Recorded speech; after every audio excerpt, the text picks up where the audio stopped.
오늘 여러분들과 함께 나눌 내용은 요한계시록을 통해 만나는 성령님입니다. 요한계시록에서의 성령님은 이렇게 참 많은 것들을 우리가 또 알려주는 것 같아요. 요한일서, 히브리서, 그리고 사도행전, 에베소서, 갈라디아서 이런 성경에서도 우리 성령님의 은사, 또 성령님의 어떤 일하심에 대해서 알려줬다면, 오늘 요한계시록은 어떤 관계로 이렇게 이 성령님의 역할들을 소개해줘요. 그러니까 성령 하나님과 성부 하나님의 관계, 그리고 성령님과 예수님의 관계, 또 성령님과 교회, 또 성령님과 우리, 이런 관계로 오늘 우리에게 교훈해 주고 있거든요. 그러니까 요한계시록에 이제 나와 있는 성령에 관한 기사가 참 이렇게 이런 균형을 이루고 있다라는 걸 저도 이번에 성경을 좀 이렇게 보면서 연구하면서 이렇게 알게 된 거예요. 요한계시록 1장 4절에 보니까 요한이 아시아에 있는 7교회의 편지를 보냈죠. 그 아시아를 대표하는 7개 교회예요. 그리고 그러면서 초대교회를 대표하는 교회가 되기도 하고요. 그리고 모든 시대, 모든 교회를 대표하기도 해요. 그 교회에게 이제 편지를 하는데, 이제도 계시고 전에도 계시고 장차 오실 이와 그의 보좌 앞에 7영이라는 표현을 쓰잖아요. 이제도 계시고 전에도 계셨다라는 것은 성부 하나님에 관한 이야기고, 장차 오실 이는 예수님에 관한 이야기고, 그의 보좌 앞에 있는 7영은 누구를 말할까요? 성령님을 말해요. 성령님. 그러니까 하나님의 보좌에 누가 계시는 거예요? 성부 하나님이 계시고, 그리고 성자 예수님이 계시고, 성령 하나님이 계셔요. 근데 여러분 7이라는 표현을 썼을까요? 7이라는 것은 그 히브리인들에게는 완전 숫자를 의미해요. 그러니까 성령님은 어떤 분이에요? 완전하신 분. 그러면서 이 7이라는 것은 충만 숫자거든요. 그러니까 성령님은 어때요? 보좌에 충만하게 계신 분이다. 충만하게 계신 분이다. 그래서 여러분 성령님은 성부 하나님과 동일한 권위와 영광 가운데 계시는 분이에요. 하나님이시요. 오늘 1장 4절이 우리에게 딱 선언하는 게 그거예요. 성령님은 어떤 에너지, 어떤 능력의 차원을 뛰어넘는 어떤 존재예요? 그분은 하나님이시다라는 걸 선언해주고 있는 거예요. 근데 그 하나님은 어떤 분이냐? 7영으로서 충만하시고 완전하시다. 그래서 여러분, 성령님으로 인해서 우리가 충만함을 누리잖아요. 그죠? 충만하신 그분이 우리로 하여금 어떻게 해요? 충만하게 하셔요. 자, 여러분, 우리가 이게 태평양 바다에 보면 물이 가득 차 있죠. 물이 충만해요. 우리가 여러분, 그 물에 탁 들어가면 우리는 충만해집니까? 안 충만해집니까? 충만해지죠. 내가 성령님으로 충만했죠. 근데 성령님은 어떻게 해요? 온전히 충만하신 분이잖아요. 그러니까 내가 성령님 안에 들어가면 내가 어떻게 해요? 그 충만함을 누리게 돼요. 그의 완전함을 누리게 된다는 거죠. 이사야 11장 2절에 보니까 7영이라는 표현이 이렇게 딱 어울리게끔 성령님을 7가지로 표현해줘요. 여호와의 영이다, 지혜의 영이다, 충만한 영이다, 모략의 영이다, 재능의 영이다, 지식의 영이다, 여호와를 경외하는 영이다, 이렇게 표현을 해요. 그러니까 성경의 기자가 그 이사야에서 말했던 7가지로 표현하는 영을 알려주기 위해서 7영이라고 할 수도 있고, 그 7은 완전수이기 때문에, 안전하신 분이기 때문에 이런 표현을 썼고, 그리고 그분은 어떻게 충만하신 분이라는 거예요. 우리가 여러분 성령님에 대해서 이제 딱 알아야 될 선지식, 먼저 된 지식, 첫 번째 지식이 바로 이거예요. 그분은 하나님이시다. 그분은 완전하시다. 그분은 충만하시다라는 거예요. 근데 우리가 그분을 사모하고 성령님으로 어떻게 우리가 충만함을 입으면 이 땅에 살아가는 데는 문제가 있다 없다? 없다. 요한계시록 1장 4절이 우리에게 그렇게 선언해 주는 거예요.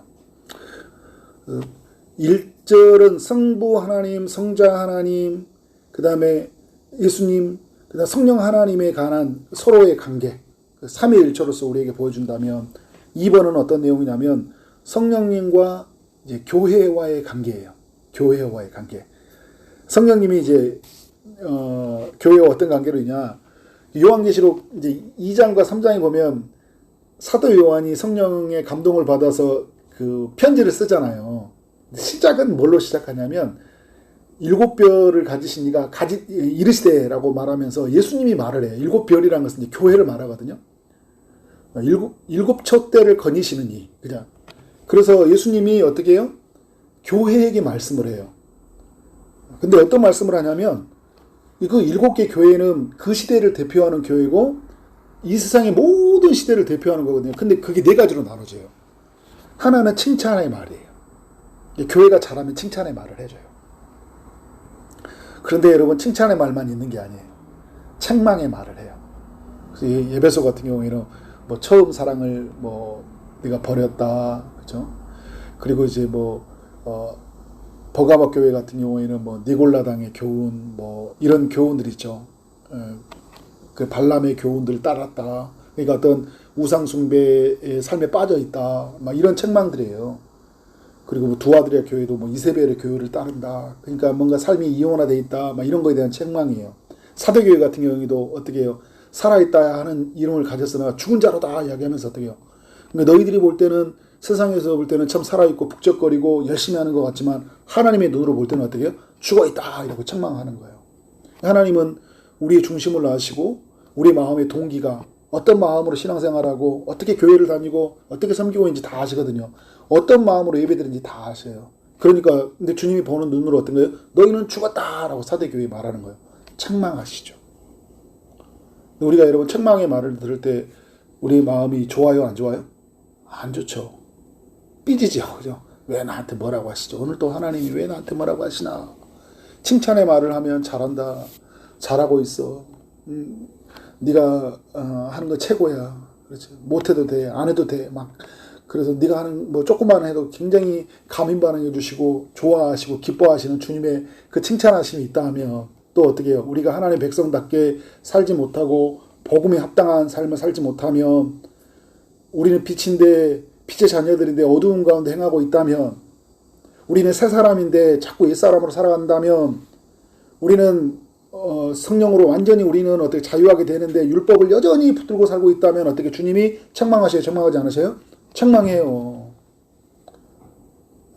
성령이 우리로 하여금. 그래서 여러분 마지막 이야기에는 뭐라고 이야기하세요? 성령이 교회들에게 하는 말씀을 들을지어다 이야기를 해요. 성령이 교회에게 말하고 있는 거예요. 우리가 한 사람 한 사람이 교회죠. 우리 모임이 교회예요. 성령께서 우리로 하여금 책망하신다고요. 우리의 다툼의 문제, 오늘 빌립보서에 만나면 허영의 문제, 원망의 문제, 시비의 문제 이런 문제를 드러내셔서 우리가 왜 이런 연약감에 빠져있냐라고 성령께서 강하게 책망을 하셔요. 사람들이 책망하는 게 아니라 누가 책망한다고요? 성령께서 우리 안에서 우리 가운데서 내 안에서 성령의 책망하심이 있죠. 교회에게 말씀한다는 거예요. 그러면서 권면의 말씀을 이제 일으키는 거예요. 어떻게 하면 그 너의 연약함에서 벗어날 수 있을지 하나님이 길을 보여주세요. 이렇게 해라. 뭐 일깨워라. 그죠? 다시 일깨워라. 그것을 버려라. 라는 어떤 우리에게 길을 지금의 문제로부터 벗어날 수 있는 길을 우리에게 보여주시는 거예요. 우리가 해야 될 일은 뭘까요? 그 길에 서는 거예요. 성령이 우리로 하여금 감동한다는 거잖아요. 그래서 우리의 마음속에 우리가 추구하는 가치와 추구하지 해서는 안 되는 가치를 드러내게 하시죠. 그래서 추구해야 될 것을 붙잡게 하는데 추구하지 않아야 될 것을 붙들고 있을 때 성령께서 우리의 마음에 아파하는 마음, 근심하는 마음들을 막 주시잖아요. 그러면서 최만석, 초기용산교 성도들 너희들이 정말 하나님 앞에 풍성한 삶을 살려면 그 길이 아니라 이 길을 따라가야 돼 라고 이렇게 길을 제시한다고요. 그래서 용서하지 못하는 사람을 향해서는 용서하라 이야기하고 내가 누군가의 물건을 훔치고 정말 어떤 도둑질에 있다면 그 문제를 드러나게 하셔서 온 주인에게 돌려가게 하고 그죠? 누군가에게 큰 손해와 아픔을 끼쳤다면 그의 보상을 하도록 하나님이 계속 성령님이 우리를 깨우쳐 주신다고요. 그때 어떻게 해요? 네, 주님 순종하고 나갔을 때 하나님이 주신 게 뭐냐면 약속이에요. 그래서 상을 준다. 그죠? 멸관을 넣는다. 이런 말씀을 계속 주고 있어요. 성령님이 이렇게 교회에게 말씀하고 있어요. 그러면 1세기 때만 말하는 게 아니라 이 교회는 모든 시대를 대표하는 교회이니까 지금도 우리에게 이 말씀을 하고 있는 거예요. 그러니까 오늘 여러분 우리가 막 예배 드릴 때 오늘 은혜 받으러 갑니다 할 때는 보다 더 중요한 건 뭐냐면요. 오늘 또 성령께서 내게 주시는 소리를 들으러 간다. 이게 여러분 바른 표현이에요. 그리고 은혜는 하나님이 이후에 주시는 거예요. 내가 성령이 내게 뭘 말하실지 귀를 기울이고 서 있는 거예요. 근데 성령이 어떻게 해요? 우리를 칭찬하시기도 하고 책망하시고 그 책망을 벗어날 수 있도록 권면하시고 약속의 말씀을 주실 때 내가 어떻게 하는 거예요? 아멘 하는 거예요. 그때 하나님은 뭐가 임합니까? 은혜가 임하는 거예요. 은혜가. 이게 성령님과의 교회와의 관계거든요. 그리고 이 3번은 어떤 내용이냐면 성령님과 예수님과의 관계를 소개해 주겠어요. 성령님과 예수님의 관계. 내가 또 보니 보좌와 내 생물과 내 장로들 사이에 한 어린 양이 서 있는데, 그죠? 보좌에 성부 하나님이 계시는 것에 누가 서 있냐면 한 어린 양이 서 있대요. 이 어린 양은 누굽니까? 예수님이잖아요. 예수님이 일찍이 죽임을 당한 것 같더라. 그에게 7뿔과 7눈이 있다고 그래요. 7뿔이라는 것은 이제 그 7이라는 숫자가 요한계시록 되게 많이 나오죠. 이거는 어떻게 해요? 완전하다는 거거든요. 완전한 능력을 가지신 분이라는 거예요. 예수님은. 마태복음 28장에는 하늘과 땅의 모든 권세를 가졌다고 이야기하자. 완전한 능력을 가지신 분이 7눈이 있대요. 근데 그 7눈이 누구냐? 이 눈들은 온 땅에 보내심을 받은 하나님의 7영이더라. 누구예요? 성령님을 말하고 있는 거예요. 근데 예수님이 누구를 보내고 있어요? 성령님을 보내고 있는 거잖아요. 성령님이 보내심을 받았다고 하잖아요. 어디로? 온 땅에. 그리고 여러분, 성경은요, 보냄받은 이야기예요. 자, 인류가 죄 아래에서 빠졌어요. 그래서 인류는 심판을 받아야 돼요. 지옥에 가야 돼요. 하나님이 누구를 보냅니까? 예수님을 보내죠. 처음에는 누구를 보내요? 예수님이 오시기 전에 선지자들을 보냈죠. 그리고 요즘에 마지막 선지자 누구예요? 예수 그리스도를 보내셨어요. 그래서 예수 그리스도가 오셔서 십자가의 죽으심으로 어떻게 인류가 하나님께 가는 길을 열어버렸죠. 이제 예수 믿으면 천국 가는 거예요. 그 길을 열어놨어요. 그 문을 열어놨다고요. 그래서 우리 그 열려진 문으로 들어가면 되는 거예요. 예수 믿으면 되는 거거든요.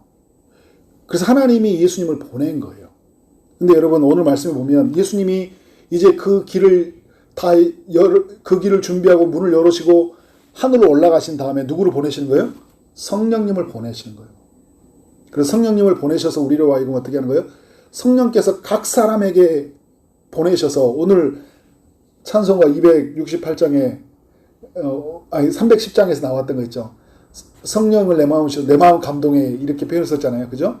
성령이 임하게 하심으로 말미암아 마음이 감동되니까 어떤 생각이 들었냐면 예수는 나의 구주이고 예수는 내가 믿어야 될 분이구나. 내가 예수 믿어야지만이 천국 가구나라는 것을 성령님이 내 마음을 완전히 활짝 열게 하셔요. 성령님이 그 일을 하신다고요. 그래서 하나님 보내신 거예요. 이런 표현이 있어요. 백금산 목사님이 이제 만화로 된 기독교 이런 표현에서 그렇게 표현했는데 예전에 IT 대지진이 일어났죠. 그 대지진이 일어나서 나라가 완전히 다 무너졌어요. 근데 그 나라가 무너지니까 어떻게 합니까? 나라에 대한 재건 계획을 세울 거 아니에요. 그 재건 계획을 세웠고 그리고 이제 그 재건에 대한 설계도와 계획을 가지고 이제 그 전문가 인력들이 IT로 들어가죠. 그리고 다 공사하고 들어가서 어떻게 해요? 각 집에 이제 사람들에게 이제 어떻게 합니까? 이제 가스고 뭐고 전기고 다 공급하잖아요. 그죠? 그러면 집에서 그 집에 살려고 하는 사람들은 뭐 해야 돼요? 전기 차단기를 올리고 가스 밸브를 열고 물이 공급되도록 상수도 문을 열어야 되지. 그러면 어떤 것이 되는 거예요? 내가 물을 마시고 연료를 공급받고 살게 될 거잖아요. 그죠? 근데 이게 바로 하나님의 삼위일체 하나님의 일하심이에요. 어떤 거냐? 성부 하나님이 이 세상의 죄로 무너진 것을 계획하셨어요. 그리고 예수님이 어떻게 해요? 그 계획하신 것을 실행하시기 위해서 이 땅에 오신 거예요. 그리고 이제 그 계획을 마치시고 성령님이 이 땅에 오셔서 어떻게 해요? 각 개인이 각 집에 가서 수도꼭지를 열고 어떻게 전기 스위치를 열고 가스 밸브를 열어서 그것이 나의 것이 하도록 하기 위해서 그 역할이 있듯이 성령님은 어떻게 해요? 각 사람에게 찾아가서 마음을 감동시켜요. 네가 예수 믿어야 되지 않겠니? 네가 죄에서 용서받을 길은 네가 하나님의 자녀가 될 길은, 네가 하나님의 보호를 받을 길은 이거밖에 없어. 그래서 마음을 우리에게 두드려요. 그러면 그때 어떻게 해요? 가스밸브를 열듯이, 전기 스위치를 열듯이, 주님, 내가 예수님을 구주로 받아들이겠습니다 하는 거예요. 이게 누가 하신 일이에요? 성령님. 성령님을 보내신 거예요. 그리고 또 중요합니다. 이제 성령님을 감동을 통해 누구를 보냅니까? 우리를 보내요. 근데 우리가 누구와 함께 갑니까? 성령님을 힘입어서 각 사람에게, 각 가정으로. 그래서 여러분, 옛날에 가가호, 축호, 막 이런 이야기 나오는 거예요. 그래서 조만간 이제 우리 날씨가 좀 시원해지면 이제 또 우리가 성령님을 힘입어서 같이 전도 현장으로 나갔으면 좋겠습니다. 아멘. 네. 우리 신영님 집사님은 안 가실 거니까. 일 가셔야 되니까. 일의 현장에서, 그곳에서 복음을 전하시기 바랍니다. 네, 아멘. 자, 4번. 4번은 뭐냐면, 이제 성령 하나님과 성부 하나님과의 관계를 또 다시 정리해줘요. 이제 여러분, 이게 제가 장례식 때 간간히 어쩌나 한 번씩 이게 이 본문으로, 뭐 저는 요한계시록 7장으로, 뭐 21장으로, 그 다음에 시편, 뭐 120편, 이런 성경에 제가 장례 때 설교하는 설교가 있는데, 그 중에 하나가 이 본문이에요. 또 내가 들으니 하늘에서 음성이 나서 이르되 기록하라 지금 이후로, 네, 하늘에서 지금 벨 소리가 울리고 있는 거예요. 기록하라 지금 이후로는 주 안에서 죽은 자들이 복이 있도다 하시매. 뭐 하늘에서 음성이 들려온 거잖아요. 하나님이 음성이 들려왔는데 그 죽은 사람들을 향해서 하나님이 주신 음성이에요. 주 안에서 죽은 자들은 뭐가 있다고요? 복이 있도다. 그죠? 여러분, 인간은 누구나 죽거든요. 누구나 죽어요. 우리는 여러분 태어나면서 어디를 향해 달려갑니까? 죽음을 향해 달려가요. 그러니까 우리가 여러분 아이들한테 이야기할 때, 아이들은 죽음이 뭔 것 같죠? 인간은요, 태어나면서 죽음을 향해 달려가. 아이는 점점 젊어져서 늙어 죽는 게 아니라요, 아이는요, 태어나면서부터 하나님이 정한 연수에 따라 어떻게 죽어가고 있는 거예요. 그런데 인간은 이 죽음이 어떤 것이 가장 아름다운 거냐, 복 있는 거냐? 어디에서? 오늘 말씀 보니까 주 안에서. 주 안에서 죽은 자들이 가장 복이 있다는 거예요. 주 품에서. 그러니까 조금 더 말하면 예수 믿는 자들의 죽음이 가장 복되다라는 거예요. 왜냐하면 죽음으로 끝나는 게 아니라 죽음 이후에 영원한 세상을 맞이하기 때문이에요. 주 안에서. 그래서 여러분, 이 땅에 살아있는 동안 우리가 해야 될 일이 뭘까요? 예수 그리스도를 구세주로 만나는 거예요. 그래야지만이 제가 용서만 받고요. 그래야지만이 내가 하나님의 자녀가 된다고요. 그래야지 여러분, 우리가 눈을 딱 감고 다시 눈을 뜰 때 어떤 것을 맞이해야 해요? 하나님을 맞이할 수 있다고요. 그런데 내가 이 땅에서 죄의 문제를 해결하지 않으면 죽음 이후에 맞이하는 영원한 지옥의 불못을 내가 빠져나갈 수 있는 길이 하나도 없어요. 이 땅에서 하나님께로, 하나님이 가는 길, 천국으로 가는 길을 누가 열으셨어요? 예수님이. 그래서 오늘 말씀이 선언해주고 있어요. 하나님이 주 안에서 죽은 자들이 복되도다. 그래서 여러분, 제가 어저께 말씀을 나눴던 빌립보서 1장에서 사도 바울이 어떻게 하는 거예요? 죽는 것이 내게 유익하다는 거예요. 왜냐하면 자기가 예수님을 믿고 나가니까 예수님으로 말미암아 죽으면 어떻게 해요? 나는 어디로 가는 거예요? 하나님이 임재하는 데로, 천국으로 가니까 빨리 천국 가고 싶다라는 거예요. 이게 믿어지니까, 이게 보여지니까. 여러분, 교회 다니면서 좋은 말씀 하나 들으려, 이 정도가 아니에요, 여러분. 우리는 천국에 가는 소식이 무엇인지를 교회를 다니면서 아는 거예요. 그리고 여러분, 천국 가는 길이 분명해지면 이제 어떻게 돼요? 천국 백성답게 사는 거예요. 천국 백성답게 살기 위해서 우리가 말씀 듣는 거잖아요. 그렇죠? 그런데 중요한 게 뭐예요? 천국 가는 길은 누구로 말미암아 되어진다고요? 예수로 말미암아. 어느 때 확인하냐? 우리가 진짜로 여러분 죽음을 맞이하고 눈을 떴을 때 우리가 주 품 안에 있는 걸 보면서 이런 생각을 할 거예요. 내가 이 땅에 살아가면서 가장 잘한 일이 있다면 예수 믿는 것이었구나. 다시 한번 확인하게 될 줄 믿습니다. 근데 여러분, 이걸 누가 확증해 주냐? 성령님이 말을 해요. 하나님이 말을 한데, 이건 성령이 이르시되 어떻게 한다고요? 그러하다 이야기하고 있어요. 오늘 우리로 표현하면 이런 거예요. 하나님이 말씀하시니까 성령님이 아멘 하는 것과 똑같은 거예요. 그 말이 맞습니다 라는 거예요. 성령님이 말하는 거예요. 그 말이 옳습니다. 그것입니다. 이렇게 말하는 거예요. 성령님이. 여러분, 다른 사람들이 이야기했다면 그건 좀 믿을 만하지 못하잖아요. 사람들이 증언해주지 않고 있어요. 누가 증언해주고 있어요? 성령님이 증언해주고 있어요. 하나님이 말씀하니까 성령님이 그럽니다. 그게 맞습니다. 주 안에서 죽은 게 정말 맞습니다. 라고 말해주는 거예요. 그래서 성령님은 하나님의 말씀을 확증시켜줘요. 의외로 우리의 삶에도 마찬가지잖아요. 말씀이 이렇게 있대 하나님이 하나님 말씀대로 이렇게 오늘 우리의 삶 안에 여러 교훈이 있잖아요. 근데 성령이 말을 해요. 우리한테. 그게 맞아. 최완성. 하나님 말씀이 맞는 거야. 주님 이건 아닌 것 같은데. 아니 하나님의 말이 맞아. 근데 오늘 성령님이 그러면서요. 위로의 음성을 주셔요. 주 안에 죽은 자들에게 뭐라고 하냐면 그들이 수고를 그치고 쉬니. 성령님이 말을 해줘요. 이 예수 믿는 이 사람, 예수 위에서 살아왔던 이 사람, 예수만 보고 달려온 이 사람, 이제 수고를 마치고 어떻게 된다고요? 쉬는 세상이 열려집니다. 근데 여러분 성령님이 그 말을 통해서 우리 믿는 사람이 들으면 뭐가 돼요? 위로가 되잖아요. 위로가. 저는 장례식 때 이걸 느껴요. 이게 믿어지면요. 부모가 믿고 자식이 믿고 주변에 있는 사람들이 먼저 소천하고 돌아가신 사람들 있잖아요. 그런데 그러면 이 사람이 예수를 믿었다는 게 분명히 없고 이 사람이 천국에 간다는 게 분명히 믿어지면 뭐가 누려집니까? 위로가 생겨요. 하나님 안에서 주 품에 쉬고 있다. 그러니까 어떻게 해요? 다시 만나니까 괜찮은 거예요. 그리고 여러분 우리가 천국에 부름받았을 때 하나님의 수고를 그치고 이제 쉬는 세상이 열렸다. 최만석 눈물을 닦아주면서 했을 때 하늘에서 얼마나 큰 위로를 누릴까요? 그죠? 너무 큰 위로잖아요. 예수 믿고 고난을 겪어오고 좁은 길을 갔다 오고 그분을 따라가는 십자가를 지고 따라오는 삶 안에서 주시는 하나님의 그 위로, 부름의 상을 위해서 힘써 달려간 사람이 주시는 그 하나님의 위로와 그죠? 면류관을 씌워주시고 의의 면류관, 영광의 면류관, 생명의 면류관을 씌워주시면서 우리에게 이루어주신 그 소리를 들으면서 얼마나 위로가 되겠어요. 근데 여러분 또 3번에 보니 가로 3번에 이러죠. 이는 그들이 행한 일이 따름이라 하시더라.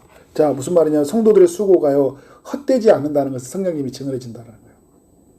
차만석 잘 살아왔어. 초이동산교회 성도들 잘 살아왔어. 예수 믿고. 그걸 누가 증언해 줘요? 성령이. 오늘 여러분 우리가 주변에서 이제 하나님이 이제 우리 데이터 수집하지 않아요. 하늘에 딱 왔어. 야 신영진 아는 사람 다 모여가지고 어떻게 살았는지 다 말을 해봐. 내가 신영진 입사님 뭐 이런 사람 이런 다 모아가지고 그래 재판에 심의 재판하듯이 그래 잘한 게 맞네 못하는 게 맞네 이렇게 하나님이 확인하지 않고 누가 그걸 증언해 준다고요? 성령님이 옆에서 성부 하나님께 신영진 집사는 주를 위해서 산 사람이고 주 앞에 엎드린 사람이고 그래서 어떻게 한 거야?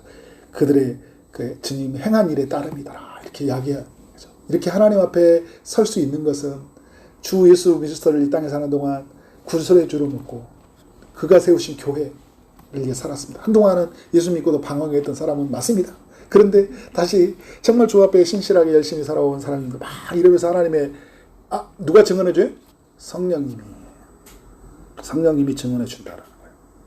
그러니까 성부 하나님과 성자 예수님, 그 성부 하나님과 성령 하나님 이런 관계 속에서 우리 인류를 또 예수 믿는 사람을 이렇게 은혜 주시고 복을 주신다고요. 요한계시록의 성령의 기사는 너무 우리에게 은혜가 돼요. 자, 5번에 보니까 이제 성령님과 교회와의 관계, 성령님과 교회의 관계. 온 인류를 향해 이제 어떤 메시지를 주냐면 이제 요한계시록 22장은 요한계시록의 마지막 내용이에요. 성경의 마지막 내용이에요. 성경의 마지막 내용. 그 전에 이제 이후에 뭐 말하나 다 주 예수의 오시옵소서 이런 내용이 있지만 이제 끝에서 주시는 초청의 메시지거든요. 어떤 메시지냐? 성령과 신부가 말씀하시기를. 신부는 누구를 말할까요? 교회예요. 교회. 그러니까 성령과 교회가 이 세상을 향해 말을 해요. 그러니까 이걸 좀 더 의미를 해석한다면 이런 거예요. 교회가 성령의 능력을 힘입어서 세상을 향해 말하는 거예요. 성령님과 교회는 그런 관계예요. 성령님은 교회에 힘을 주셔요. 교회에게 비전을 주셔요. 교회에게 마땅한 보여줄 수 있는 길을 보여주신다고요. 그리고 교회와 함께 교회를 통해서 말씀하셔요. 어떤 말씀이냐? 오라 하는 신호도다. 자, 뭐라고요? 듣는 자도 오라 할 것이요. 자, 말씀을 듣는 자들, 예수 그리스도가 구세주이고 그가 우리에게 유일한 길이고 하나님의 자녀가 되는 길이다. 그죠? 그래서 성령님이 교회를 통해 이 메시지를 전한다고요. 안 믿는 사람에게, 이 세상에게. 정말 하나님이 없다고 살아가는 사람들에게, 죽음 이후에 무엇인지 알지 못하는 사람들에게 성령님이 말을 해요. 오라! 라고요. 듣는 자, 내 말을 듣고 있냐? 그럼 오라는 거예요. 오라는 거예요. 이 말이 들리냐? 오라는 거예요. 목마른 자도 오라는 거예요. 인생이 목마른 자, 영혼의 목마른 자, 아무리 먹고 아무리 여행을 가도 아무리 다방을 치어도 여전히 목마른 사람들, 목마르지 않는 세상이 있으니까 어떻게 하는 거예요? 오라는 거예요. 어떤 거예요? 오라는 자는 뭘로 옵니다? 값없이 생명수를 받으리라. 생명수는 뭐예요? 목마르지 않는 물이에요. 목마르지 않는 물. 그 물을 먹으니까 참된 만족, 참된 기쁨, 참된 평안, 참된 위로, 참된 감사가 넘쳐나오는 거예요. 그 생명수를 어떻게 해요? 받으라 이야기하고 있어요. 근데 여러분은 말씀에 앞에 가서 있죠. 뭘 없이? 값없이. 값없이. 전 돈이 없는데요. 지금 그거 목마르지 않는 돈을 제가 어떻게, 그 물을 어떻게 제가 살 수 있어요? 생수 한 개 요즘에 얼마예요? 정옥진 집사님. 1,000원인가요? 작은 거는. 1+1도 있긴 있더라고요. 여러분, 돈 주고 다 물 사야 되잖아요. 요즘에 사야. 그런데 여러분, 목마르지 않는 물을 어떻게, 돈 없이 사겠다는 거예요. 그래서, 오라 하는 거예요. 그 물을 하나님이 주시겠다는 거예요. 퍼주겠다는 거예요. 가득 넘치도록 주시겠다는 거예요. 주시겠다는 거예요. 바로 여러분, 이게, 바로 이제, 어떤 걸까요, 여러분? 성령의, 예수를 믿으면 성령이 내 안에 사시고 성령으로 말미암아 사시니까 완전히 목마름에 사라진 세상을 이 땅에서 맞이하게 될 것이고요. 죽음 이후에, 그죠? 요한계시록 22장에 나와 있던 그 생명수가 흐르는 흥에서 영원히 목마르지 않는 물을 마시는 삶이 이루어지는 거예요. 그런데 오늘 말씀, 이 메시지를 어떻게 전하고 있어요? 성령님이 교회와 함께 전하고 있다는 거예요. 제가 아까 말했던 것처럼 성령님이 그러니까 교회가 성령을 힘입어서 이 메시지를 전해야 된다는 걸 말하는 거예요. 오늘 이런 거죠. 주 예수여 어서 오시옵소서. 마지막 이야기가 끝나요. 어서 오시옵소서라는 이 이야기의 이전에는 뭐가 있어야 되는 거예요? 세상 모든 사람들을 향해서 주 예수 앞으로 다 나오라는 거예요. 그리고 이제 이 땅에 재림하신 주님을 어떻게 해요? 만나라는 거죠. 언제? 이 땅에서 살아있는 동안 구세주로 만났을 때 재림하신 주님은 나를 완전히 새롭게 하셔서 나를 영원한 제사장 삼으시고 그 왕국에서 나를 왕노릇하고 살게 하시는 하나님의 은혜를 그분으로 해서 우리가 맞이하게 될 거예요. 그죠? 얼마나 놀라운 거예요. 여러분, 우리가 교회가 해야 될 일이 뭐가 딱 정리가 돼 있죠. 우리는 한 사람 한 사람이 교회잖아요. 우리는 성령을 힘입어서 이제 우리는 어떻게 해야 돼요? 하나님의 소식, 구원의 소식, 값없이 생명수를 먹게 되는 소식을 어떻게 우리가 전해줘야 되는 거죠. 전해줘야 되는 거예요. 이게 교회가 할 일이에요. 우리가 각 사람의 교회된 우리가 해야 될 일이다. 오늘 이와 같은 이야기를 남기는 우리 모두가 되어지기를 주님의 이름으로 축원합니다. 아멘.